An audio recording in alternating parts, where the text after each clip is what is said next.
chiếu bêu chi bưởi chung chiếu băng tỏi miêu múa tỏi ở chung thì đó nhà tu dẫn thật chiếu sinh tin tài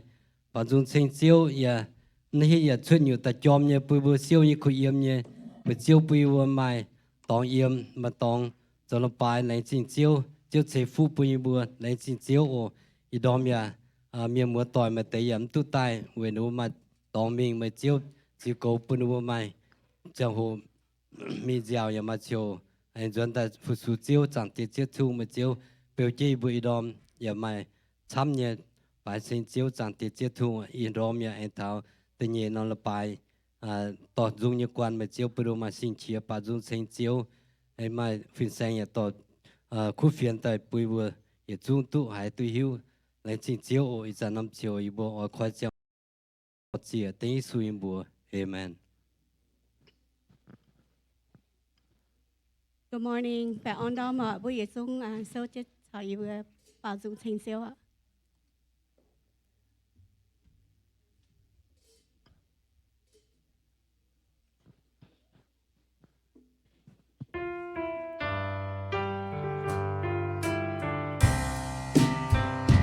Hãy subscribe cho kênh Ghiền Mì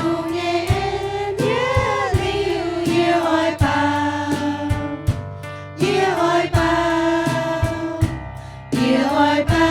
không bỏ lỡ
You may be seated. Lên trình ở dưới tựa.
Tuổi tựa ở lành trình vừa cháy vừa sâu.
Giêsu con ia sẽ angùn hay mày bùa sẽ angùn qua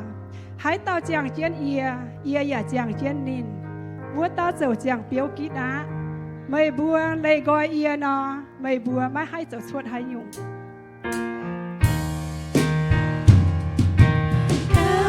Cảm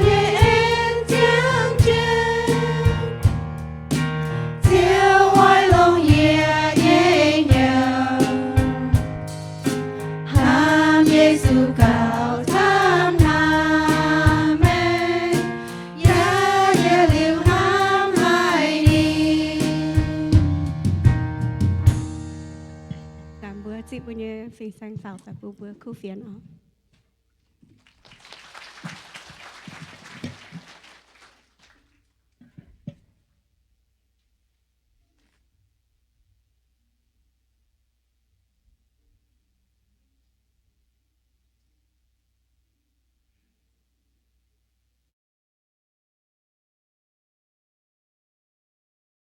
Good morning.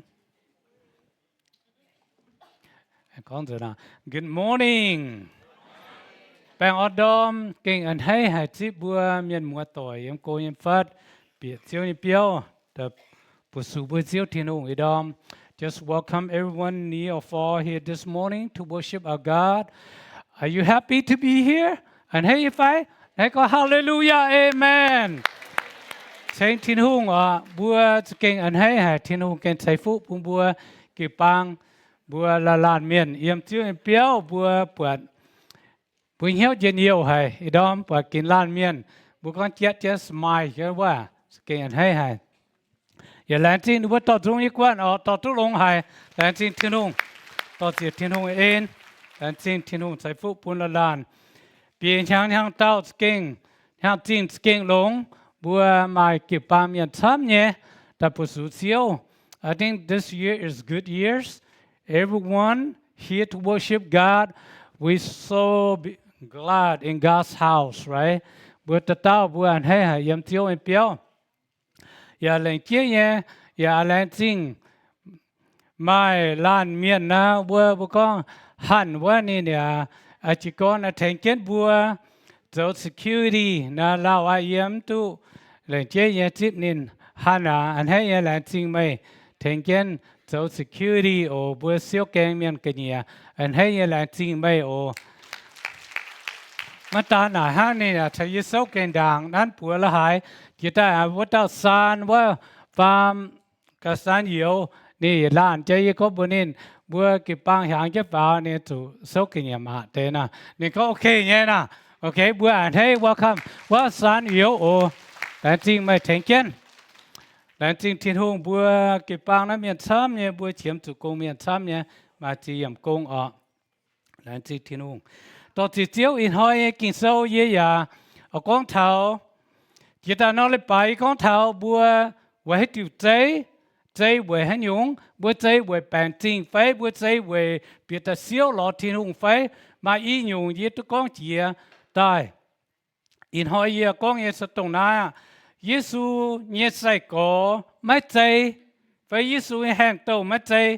Jesus disciples didn't fast in hỏi bùa mang thảo nát đầu kinh sâu Giêsu hàng đầu cho những mấy chế Tia lan miền ở tụt chế, Giêsu nhà hàng đầu trở hiếu chế, Giêsu bữa trở hiếu chế, bữa năm cả, in hỏi họ tàu sẽ con thảo hăng nó, bữa làm rồi cấp nhau tàu cầu. Chiếu là anh tin thiên hùng en chiếu kinh, họ hay bữa như bữa đom tu cấp chuôn yếm chiếu như yếm chiếu như dầm hiền, bữa số chiếu thiên hùng chiếu thâu chiếu như kinh số như diệt thảo như bữa la nên hiếu, bữa chiếu như sinh linh cho công. Thô chiếu sinh linh tổ chi than chiếu như hòa yếm chiếu su kỳ tụ mi bữa祷cáo. Amen.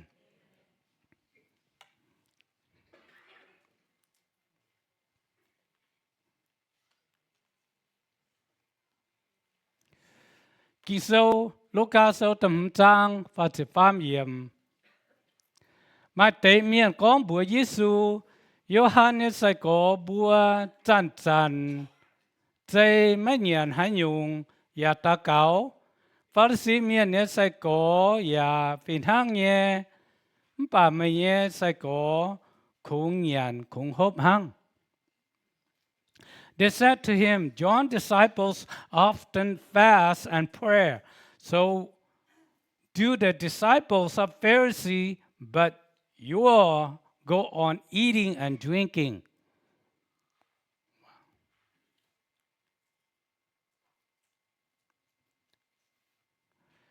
Giêsu tao xiang lang cho yếm chiến chính cha yin nhé chang hồ hai hiểu xiang lang nhé khẽ miền dê chiến mấy nhận hai nhung mấy bùn hộp phải. Jesus answered, "Can you make the friends of bridegroom fast while he is with them?"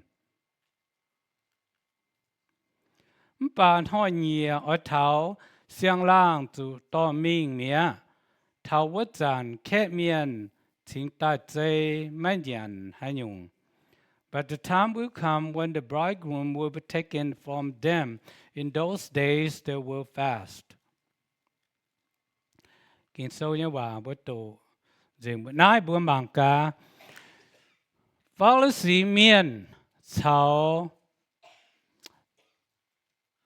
Yohane hàng tô bữa mai qua nài nếu mai qua nài nếu bữa nó cháu miền nếu bữa hát chăn nhà chơi chiến mấy nhận mà hốp cái mà ý cháu miền bữa con thảo Pharisee với cháu thảo Johann nhớ sai cổ bữa với cháu ý cháu miền nếu bữa hát chăn nhà chơi mấy nhận mấy hốp xin nếu bữa tan này Chúa Giêsuว่าได้ฮะนะยอห์นเนี่ยใส่ก็ถ้าฟาริสีเมียนนายยิสุไม่เนี่ยใส่ก็เวหายติวไม่ใจหังนินบัว the questions they asked the question disciple of John Baptist and Pharisee asked Jesus why his disciple did not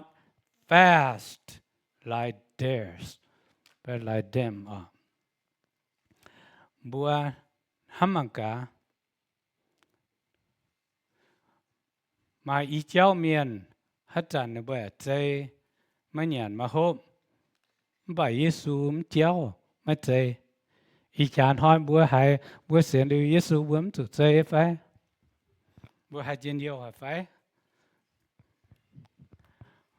nó sẽเป็นว่าไหน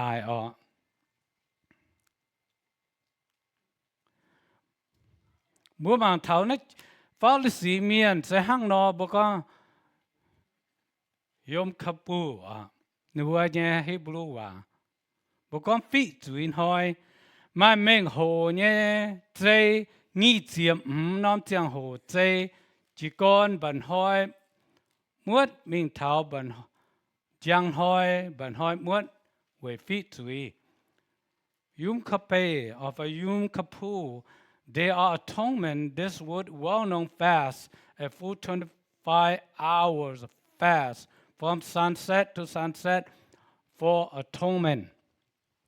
Nó phiên chán sẽ nửa bữa chê về phí nửa bữa chùy. Bố có mai hãy dùng khuẩn hiếu cháu, mai giáo, mai chiên dùng xì ta khuẩn hiếu phải chiên dùng nó nửa bữa chê chân. Bố con yếm bẩn hỏi muốt mình thảo giang hỏi bẩn hỏi muốt nửa bữa chê chân mai nhàn mai hốp. Okay. Nửa bữa chê yên hỏi sẽ hăng nó. The reason the fasting, the Jewish, sometimes they come into they have depression, sorrows, trouble, any kind of difficulties in their life. They come to God and they fast for 25 hours. They don't eat nothing, okay? Nó sẽ nụ bữa như lệ, nụ lệ phiền, bố con nụ bữa tụt chay chân. Như cháu sẽ về chủ nửa bữa liệp tai, nửa bữa tam mai tới lệ phiền chay, hàng tông nửa bữa tiền trang hoi, tiền trang trang hồ, thảo nằm hoi na, yum kapu na, bữa con nửa bữa in hoi na, bữa buổi phí chủ in hoi na nửa bữa chay nửa bữa kinh chay, mình sẽ có khung cho hồ miền chay hàng, bài phí miền hát tao ya, ở chủ chay, nằm hoi na nửa bữa như lệ La miên at say not only leaders of Pharisee, anyone, even the people, civilians, anyone have to fast. Vậy từ nửa bữa con nắm hoi na vậy ho hẹn hoi có hiện hàng you don't have to work to so nha. Only once a year they do that. But chỉ mình nó bữa chơi phải nhé, bữa tế mà chơi lắm, và bữa con thảo hồ như chơi ở. Chỉ mình em mà khang ở bữa con thảo Hebrew và nó có Tisha B'Av Tisha B'Av và Đông Chiếu và na Tisha B'Av và giàu nhé thôi. Anh nghĩ chậm nghĩ chậm nom chẳng hồ chế chén giang thảo giang thiên hùng biểu zu thế dình yếm Jerusalem dình. Tisha B'Av, a 25-hour fast commemorating the destruction of the temple in Jerusalem. Cái nào nó bữa xem bài chơi con tại y nom thôi nó bữa kinh chơi chút luôn nghe vì từ nó bữa yên sinh tiền phải giảng thiên hùng biểu tôi bỏ bang mình bữa khi tu nhé nó bữa chơi về nay nó bữa giàu hải mai nó bữa bài tòng mai sinh tiền. This is the second time they're fasting for Tisha B'Av. This is the fast that they're remembering the temple had been destroyed. Bữa giảng thảo tông chiếu Giêsu con yêu hòa Giêsu yếm chiếu giảng hồ thì con tông nó là bài tông nó mà nắm hoi ở chỗ bỏ bang dình mai you quite a big lap chen bữa giảng tôi phải while Jesus was in this earth, Jesus' prediction said, Jesus foretold this temple will be destroyed one day. Gahad again chuta gahad bukong nero watao nubua tom pen pe yam loma ting nubua pia Jerusalem ting the bought why bukong yam 70 AD when it was a bought why the bought by the not by tong. No sing after Jesus' predictions foretold in the past 70 AD that came to pass and destruction of that temple. Hang nó bữa giảng thảo nó bữa hát giảng là dây về thảo năm thôi nó bữa giàu về thảo nó bữa mà là bài tông mà sinh tiền nó bữa yêu thái miền nó bữa mình vắt dây bữa bữa nó phải World War vắt dây phê dùng hang nó bữa mình vắt dây mà như là dây trên tổng năm thôi này sẽ về từ nó vắt dây in thôi kinh hồ hay như là để in thôi lùng đi ở. Trong bữa mà thảo Giêsu như怎样Giêsu tao tổng tế phao sĩ miền Giêsu tao Giô-hannê sẽ có Giêsu tao sẽ có chính gia yên nhé giang hồ chính gia yên nhé xiang lang yếm nhé giang hồ khẽ miền mất dây ya mất giàuพ่อ mình nên yếm nhé giang hồ ya mất chiếm chủ dây.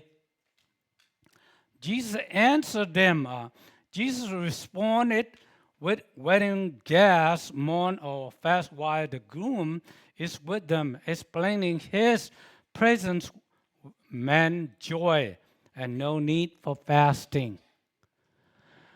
Kinh số mình nghe, Giêsuพ่อ mình bún thảo quan miền, Pha-lê-xi miền, Giô-hannê sẽ có bữa chay, mà Giêsu con xiang lang yếm chi giang hồ hà nó chủ chế nhá mà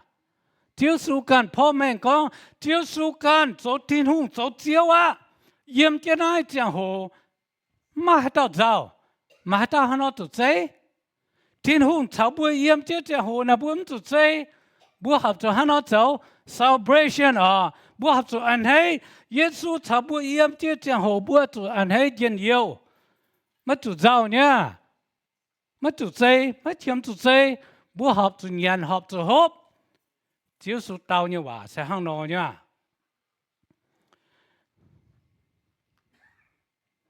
Bữa mà chiếu số thảo bữa yếm chế bữa sẽ giàu như phải, bữa không giàu sẽ như phải, bữa sẽ đi số miền bữa hải giàu như phải. Dân yêu sẽ bữa họp chủ dân yêu sẽ Jesus with us, God with us. Jesus' presence with us. Why should we be sad? Why should we be worried? Why should we be fasting?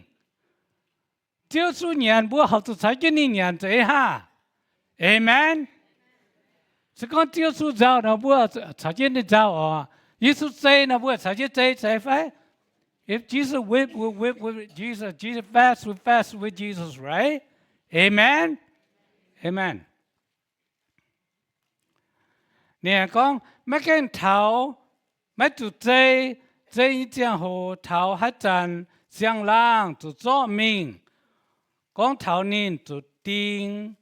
tiếp giang, chá, ya mấy yếm nhé giang hồ. Can nín nhé miên, thính ta dây, ya đào cáo. Future fasting. The time for fasting will come when the bridegroom is taken away from them, referring to his crucifixion and absence, when his followers will fast and pray. See? Tông hẹn tổ bùa họp giáo ấy chẳng hồ tông Giêsu ba miền cho thì mình tin chấp rằng cha mẹ nên tài mẹ nên chẳng hồ Giêsu cũng tốt sản nó yếm chẳng hồ nó bùa họp từ giáo nó họp từ chế như phải. For the time Jesus had been taken away from them, then they worry, then they can pray, they can fast. Chế như phải. Bây giờ nói sẽ có bùa hãy diện hiệu ý thôi mà hãy tọt chế. Bây giờ nói bùa chế. Bùa chủ nhiên ở chủ hốp chế ở. Sẽ có bùa giáo ấy chẳng hồ nó bùa chủ chế ha. When the time when we joyful day, we're supposed to be celebration. We're not sad, we're not worried, we're not fasting. Bà tôi bùa giáo ấy chẳng hồ, bùa khuyến hiếu chẳng hồ, nó bùa chủ chế phải. Chỉ con bùa mai là miền, chỉ con thà bùa mang tỏi mà, những chế mang tỏi phải hát tao kịp bang tỏi. Mà là miền bên bèn phải, mà là miền đọt mình phải, nó bùa giáo, bùa học từ đào cáo, bùa học từ chế. Tiên, bùa con thà nào ở con ông những chế em kinh sâu. Vậy điều ở từ chế, người giáo em cho hồ. Bùa giảng tu, King Solomon, right? King Solomon, when his child became sick, so he going to fasting, even though he slept on the floor. He don't eat nothing. He doesn't eat nothing. No shower, nothing. Lay down on the floor. For how long? 7 days. Bố con thảo hùng tía David hùng ní tọt bút bẻ tay cho hồ nín chế chiến mai nhàn mai hộp ní bưởi chứ cái đĩa đau điểm xin số mà giáo nhá mới hiểu nha nào về chủ nín về hết được chế về chủ nín giáo thằng ní tòn chế mà cả hay ní tòn hay lúng bố con chế chẳng hồ sẽ bùa ở chỗ chế chẳng hồ về chỗ buông hát tỏi mai giáo chính mà tỏi đọt công bùa mai hung bùa quần hiếu cháu bùa học chỗ chế chết đã cáo chế như phải amen như phải hàng nói Giêsu tao hàng tàu bùa tao phao được sĩ miền chế hàng này về chỗ nín mất chỗ chế mất chỗ giáo về chỗ Giêsu cha nó bị yếm trên giang hồ nó vẫn chủ chế à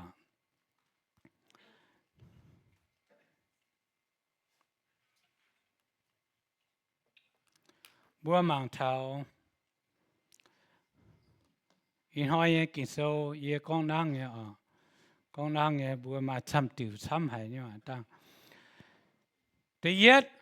chế như cháu sẽ thành linh hồn như mạng hàng lô nó sẽเป็นvề hết điều hai thành tới búa cả lai và chế như cháu sẽ thành linh hồn hay hiện tại. Fasting is a way to hidden the spiritual life. Okay. Búa chế là hai thành búa hiện vào yếm thiên hùng bùng yếm linh hồn bùng bùa hát tràn bùa chế chiến tà cáo thèn bùa hiểu cha bùn bùa hay nít phát bùa thiên hùng. Every time you fasting, you enlighten yourself or spiritual growth in God's side or in your spiritual walk with God. And I said, Ti yết nhung bữa tây cháu hàng nó tây nhẹ nhung mất dễ hạt nhẹ linh ở tụ châu quang long ô dễ cháu sẽ mất dễ hạt nhẹ linh bùa ở tụ châu mất dễ áp nhẹ xỉ nhua fasting it is not commanded to do so. Bún bùa cho biến hiếu con dễ nó sẽ mất dễ linh áp bùa tụ châu bà yếm bùa có dễ miên bùa lan miên bùa căn chào bùa thiên hùng bùa oi hết chẳng dễ bùa dễ tu nhé bấm dễ linh áp bùa nhung. So I want you to understand that fasting is not a command that you have to do, but you want to do it for some reason, like last week, for health reason, or for your spiritual growth, you want to fast. Bị nhau phải? Nó sẽ chơi cháu sẽ hàng nó. Ta phàm bà ở trụ dấu, bà ở trụ dấu, giáo khâu nhé giang hồ, mấy kiếm trụ, ta nít phát thiên hùng. But it is recommended in times of sorrow. You need to draw closer to God. Dễ sẽ hăng nó ta phàm kín con thảo tông bùa, bùa cần hay chiếm chủ, bùa cần hay gát, bùa cần hay ngò, thiên hùng nhé hòa, thiên hùng nhé tổ. Phải bùa chiếm chủ bùa linh quân, ở nít phát thiên hùng nhé chẳng hồ, bùa dễ kết ta cao. For the time in need, when you come close to God or draw close to God, that you want to fast and reading the Bible, you want to know more about God, it's the time for you to fasting and prayer. Not say, if bữa tiều, cháu bún bữa hít tụ thảo, dễ cháu sẽ đồng hạ chiến, phải chiến bún thảo bữa, là lan miền xiên đi su miền. Ye ý can na ye buồn, chiếu su can ya dây, nên bùa xiên tàu ye miền hát tàu xiên khảo chiếu su bất tế, nên bùa nít phát thiên hùng, nên bùa ya dây ye chóm tòng nhung. Ye can ye dây, mà chẳng hồ ye dây, ye buồn, chiến ye bùa kinh sâu như bà giáo thảo bùa, chỉ con bùa ở hiếu tu thiên hùng, cầu tham bùa chủ tổ kinh sâu, bùa ya chủ chế chế lỗ thiên hùng, nó thành tu bùa nhẹ mạng thảo thiên hùng với nhung. Chế thành tu miền, bà thành tu bùa can nhung. It's not helping others, but help you to walk with God. Cái nó sẽ chiến như chéo chế nhé, in hỏi như kinh sâu như bà, bữa thảo bị mình thảo, bún bữa hít tu chỉ ta nó lấy bài, giờ con thảo chơi chéo, nó lấy bài, giờ con thảo chơi chéo, để chỉ mình muốn nó lấy bài, tập phàm nó lấy bài, giờ buồn bữa,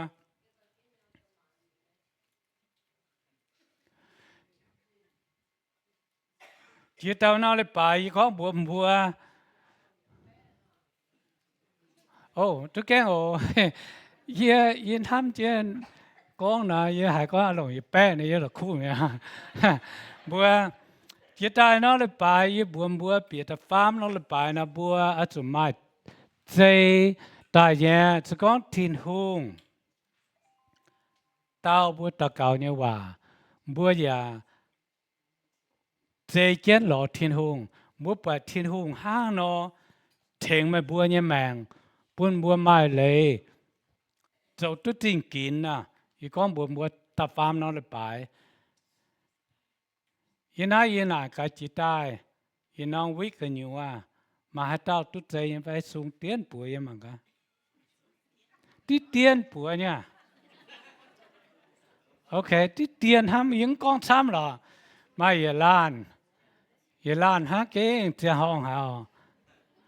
what để mai ye lan chơi yên hỏi nhận bữa trốn làm chính thiên hùng ok bữa chơi sẽ thêm bữa can tu lồng làm chính thiên hùng bữa làm chơi cầm hiếu ta cao ô chiếu tao chỉ thiên hùng ên làm chính hay chiếu kinh lồng hay bữa như bữa yếm chiếu như dầm hiền cho chiếu như tòn chiếu như xía hộ thảo biệt ta nom le bài thảo in hoi hộ thảo con thảo chơi thảo ta cao lo thiên hùng chiếu in hoi ye con thảo chiếu su yếm chỉ nhẹ chẳng hồ mấy tụt chơi bà đồng chiếu su tụt lấy gói ba miền nhẹ chẳng hồ ba miền ở tụt chơi lo chiếu thiên hùng chơi kết ta cao chiếu là chính chiếu thiên hùng bún như bùa hay hộ tụt chiếu như hi tụt chiếu như sẽ kinh chiến nhé bún thảo như bùa nhé chiang mèng bún thảo như bùa linh quân như bùa tụt ngò ở tụt gát lo thảo chiếu ở chỗ mai xây chiến ta cao lo chiếu thiên hùng chiếu kinh xây phụ bùn bờ lan miền chiếu thấu chiếu như dìa yếm yêu kiều bang la lan miền hay hi tu đồng hai chiến xây đồng hai chiến ta cao lo thiên hùng này chiếu thấu chiếu xây phụ bùn yêu kiều bang la lan miền hai can ôn chiếu hai xiên ôn chiếu hai chiến tổ kinh sâu hai dây chiến đã cao lò chiếu biển nam hàng tàu chiếu là chính thiên hùng ô thố chiếu chạy phụ bùn yu kỳ bang yếm chiếu su kỳ tù như bữa tàu cao amen cái bữa